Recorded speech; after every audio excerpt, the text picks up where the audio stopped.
મિત્રો, પોલીહેલોજન સંયોજન તો જે કાર્બનિક સંયોજનમાં એકથી વધારે હેલોજન હોય એને પોલીહેલોજન સંયોજન કહે છે.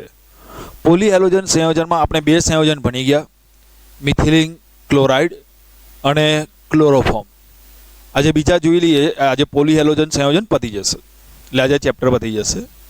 ત્રીજું જોઈએ ટ્રાય આયોડોમિથેન આયોડોફોર્મ CH3.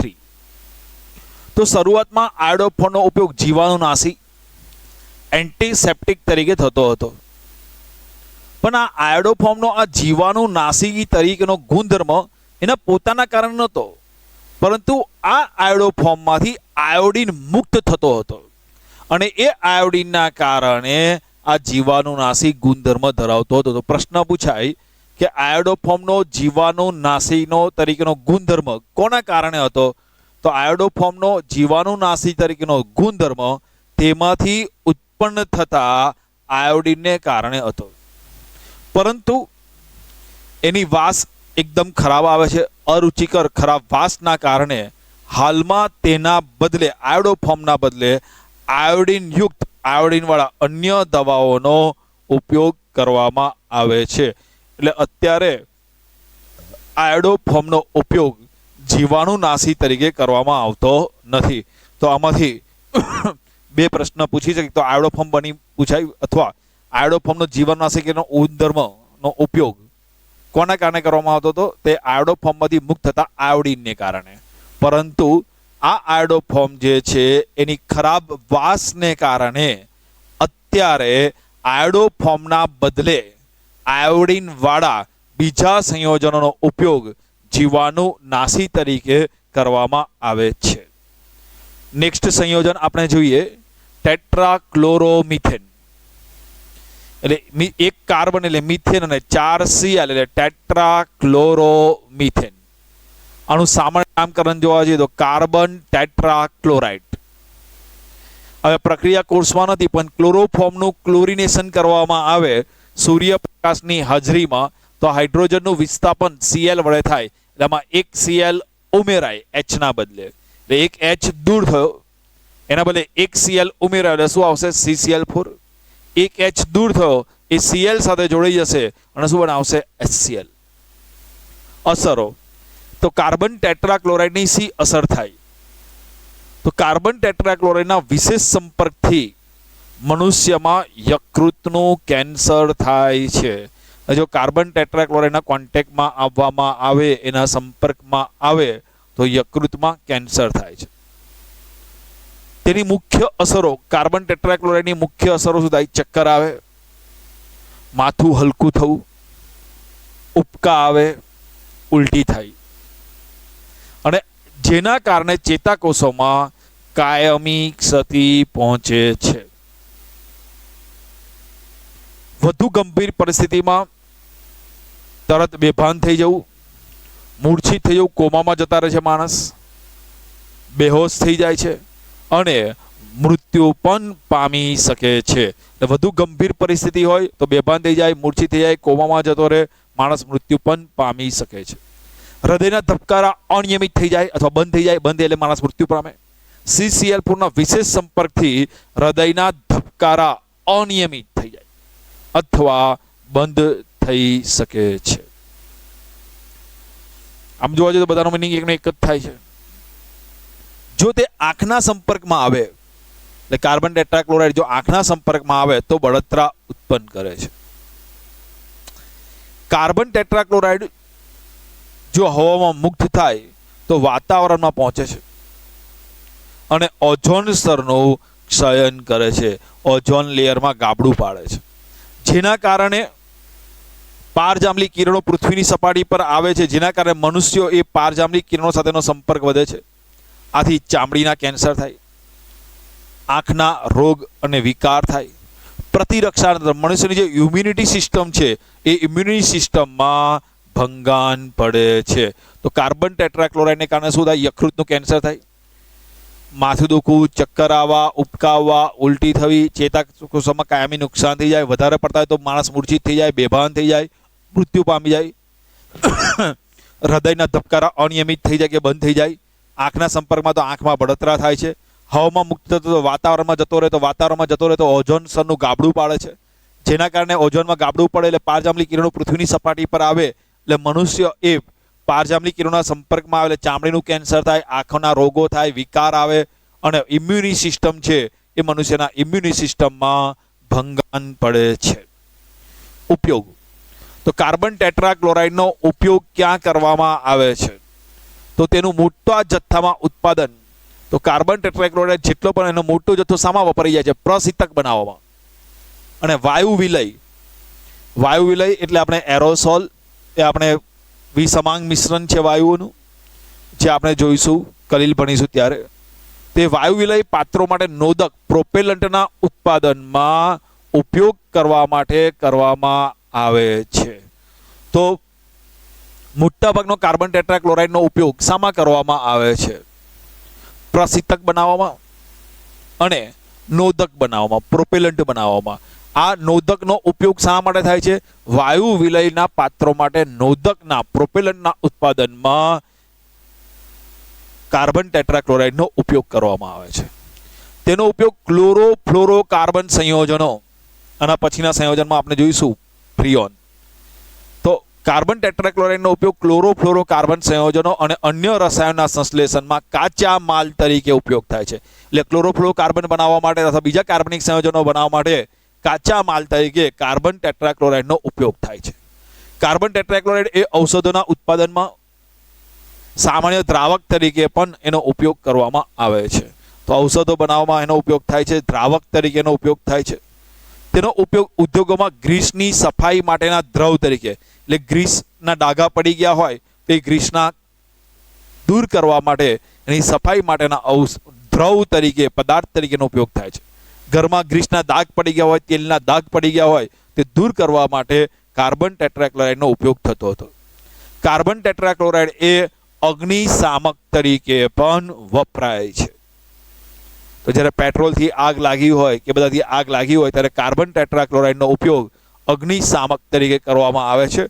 જ્યારે એક તમારી ચોપડીમાં નથી, પણ જ્યારે કાર્બન ટેટ્રાક્લોરાઇડનો ઉપયોગ અગ્નિશામક તરીકે કરવામાં આવે, જ્યારે આગ લાગી હોય ત્યારે ઓલવવા માટે ઉપયોગ કરવામાં આવતો હોય ત્યારે ખાસ કાળજી રાખવાની હોય કે એ વખતે પાણીનો છંટકાવ નહીં કરવાનો. કારણ કે આપણે નોર્મલી શું કરે, બધા આગ લાગે તો પાણીનો છંટકાવ કરી દે.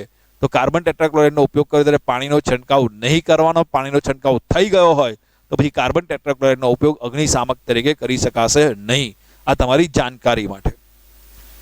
ચલો, તો કાર્બન ટેટ્રાક્લોરાઇડ પતી ગયો. બીજું એક પોલીહેલોજન સંયોજન જોઈએ, ફ્રીઓન. તો ફ્રીઓન એ શું છે કે ક્લોરોફ્લોરોકાર્બન. તો મિથેન અને ઇથેનના ક્લોરોફ્લોરોકાર્બન. ક્લોરોફ્લોરોકાર્બન એટલે જે કાર્બનિક સંયોજનમાં ક્લોરીન, ફ્લોરીન અને કાર્બન હોય, ક્લોરીન, ફ્લોરીન અને કાર્બન હોય એને કહેવાય ક્લોરોફ્લોરોકાર્બન. તો મિથેનના ક્લોરોફ્લોરોકાર્બન, ઇથેનના ક્લોરોફ્લોરોકાર્બનને સંયુક્ત રીતે ફ્રીઓન તરીકે ઓળખવામાં આવે છે. તમને ફ્રીઓન કોને કહીશું? મિથેન છે CH4, ઇથેન છે C2H6. તો મિથેન અને ઇથેનમાં હાઇડ્રોજનને બદલે ફ્લોરીન આવી જાય, ક્લોરીન આવી જાય, એટલે મિથેન અને ઇથેનના ક્લોરોફ્લોરોકાર્બનના સંયોજનોને સંયુક્ત રીતે ફ્રીઓન તરીકે કહેવાય છે. આ ફ્રીઓન જે છે ને અતિ સ્થાયી છે, ખૂબ સ્ટેબલ છે, નિષ્ક્રિય છે, પ્રક્રિયા કરતા નથી, બિનઝેરી છે, અસંરક્ષક છે, નોન કોરોઝિવ છે, મતલબ એનું કાટ લાગતો નથી અને સરળતાથી પ્રવાહીમાં રૂપાંતર પામનાર વાયુ છે. તો તે અતિ સ્થાયી છે, વધારે પડતા સ્થિરતા ધરાવે છે, નિષ્ક્રિય છે, અપ્રતિક્રિયાત્મક છે, બિનઝેરી છે, એનું કાટ પણ લાગતો નથી અને સરળતાથી પ્રવાહીમાં રૂપાંતર પામી જાય એવા વાયુ છે. એક ફ્રીઓન 12 છે CCl2F2 નો ઉદ્યોગોમાં સૌથી વધુ ઉપયોગ સામે તે ફ્રીઓન પૈકીનું એક છે. તો આપણે જ્યારે ફ્રીઓનનો ઉપયોગ કરીએ સૌથી વધારે પડતો ઉદ્યોગમાં ફ્રીઓન 12 નો ઉપયોગ કરવામાં આવે છે. CH4 હોય ને મિથેન, એમાં 4 હાઇડ્રોજનને બદલે મિથેનના 4 હાઇડ્રોજન 2 Cl આવી જાય અને 2 ફ્લોરીન આવી જાય. તેનું ઉત્પાદન સ્વાર્ટ્સ પ્રક્રિયા દ્વારા CCl4 માંથી કરવામાં આવે છે. તો આપણે કીધું ને કાર્બન ટેટ્રાક્લોરાઇડના ઉત્પાદનમાં ઉપયોગમાં લખ્યું હતું ક્લોરોફ્લોરોકાર્બનની બનાવટમાં, જો આ રહ્યું તો કાર્બન ટેટ્રાક્લોરાઇડનો ઉપયોગ શામાં થાય છે? ક્લોરોફ્લોરોકાર્બનની બનાવટમાં. તો ક્લોરોફ્લોરોકાર્બન ફ્રીઓન 12 એ શામાંથી બનાવવામાં આવે છે? કાર્બન ટેટ્રાક્લોરાઇડમાંથી શ્વાર્ટ્ઝ પ્રક્રિયા દ્વારા. તો તમારે ચોપડીમાં આ પ્રક્રિયા નથી લખી, પણ JEE નીટ માટે સમજાવું છું. કાર્બન ટેટ્રાક્લોરાઇડની શ્વાર્ટ્ઝ પ્રક્રિયા દ્વારા. યાદ કરો, શ્વાર્ટ્ઝ પ્રક્રિયા આપણે ભણ્યા હતા, હેલોજનના વિનિમય માટે વપરાય છે. ફ્લોરિન દાખલ કરવું હોય ત્યારે તો કાર્બન ટેટ્રાક્લોરાઇડની ધાત્વિય ફ્લોરાઇડ છે શ્વાર્ટ્ઝ પ્રક્રિયા કરો, ધાત્વિય ફ્લોરાઇડ એન્ટીમની ટ્રાઇફ્લોરાઇડ સાથે એન્ટીમની પેન્ટાક્લોરાઇડ ઉદ્દીપકની હાજરીમાં પ્રક્રિયા કરવામાં આવે ને તો આમાં 2 Cl ને બદલે 2 F જતા રહે અને ફ્રીઓન 12 બનાવે છે. ઓકે, હવે ધ્યાન આપજો, આમાં બેલેન્સ કરવું હોય આમાં 2 ફ્લોરિન ગયા, અહીંયા કેટલા છે? 3 છે. સરખા કરવા હોય તો આને 2 વડે ગુનો અને 3 વડે ગુનો, તો ફ્લોરિન તો બેલેન્સ થઈ ગયા. હવે એફ જો એન્ટીમની જો અહીંયા કેટલા છે? 2, તો એન્ટીમની બેલેન્સ થઈ ગયા. હવે Cl ને બેલેન્સ કરી, Cl કેટલા છે? 3 દુ 6, 12 છે. કાર્બન પર બેલેન્સ થઈ ગયા. પ્રક્રિયા સિલેબસમાં નથી તો ચાલશે. તો જેટલા પણ ફ્રીઓન છે એમાંથી સૌથી વધારે ઉપયોગ કોનો કરવામાં આવે છે? ફ્રીઓન 12. આ લખાણ ચોપડીમાં છે. તો ફ્રીઓન 12 કેવી રીતે બનાવવામાં આવે છે? CCl4 માંથી શ્વાર્ટ્ઝ પ્રક્રિયા દ્વારા ફ્રીઓન 12 નું ઉત્પાદન કરવામાં આવે છે. તો પરીક્ષા માટે યાદ રાખજો, SQMCQ માટે. ફ્રીઓનનો ઉપયોગ શા માટે કરવામાં આવે?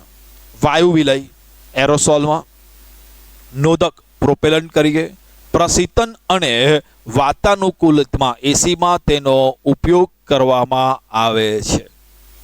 ઉપયોગ અસર શોભ આવરણમાં જો ફ્રીઓન ઉપર પહોંચી જાય ને તો મુક્તમૂલક શૃંખલા પ્રક્રિયાઓની શરૂઆત કરી શકે છે. તો શોભ આવરણમાં જો ફ્રીઓન પહોંચી જાય ને તો ઓઝોન સ્તરમાં ગાબડું પાડે છે મુક્તમૂલક શૃંખલા દ્વારા. એક ક્લોરોફ્લોરોકાર્બનનો એક ફ્રીઓન 12 નો અણુ, એક ક્લોરોફ્લોરોકાર્બન અણુ જો ઓઝોન શોભ આવરણમાં પહોંચે તો 1 લાખ ઓઝોનના અણુઓનું વિઘટન કરે છે. એટલે કે ઓઝોન, કુદરતી ઓઝોનના સંતુલનને ખલેલ પહોંચાડે છે.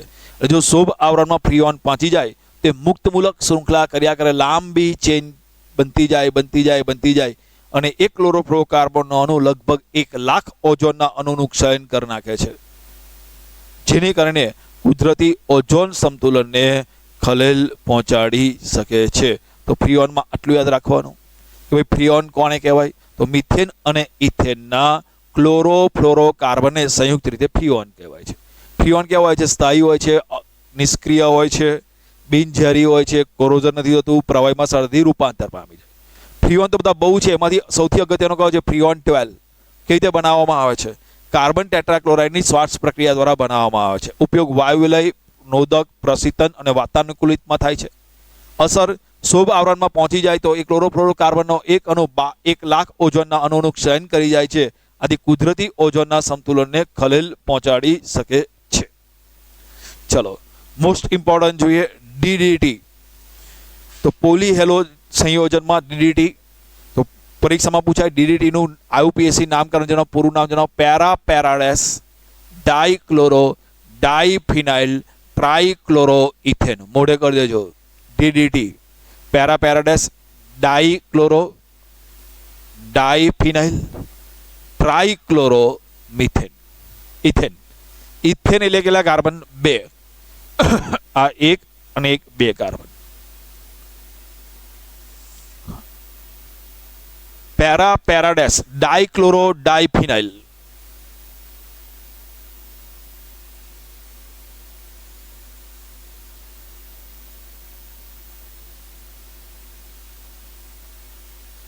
देखो आ कार्बन की पैरा पोजिशन पर Cl, आ पण पैरा पोजिशन पर Cl, पण बे अलग अलग पोजिशन पर छे दर्शाववा माटे एक में लख्યું पैरा અને पैरा को तो અને पैरा डैश को.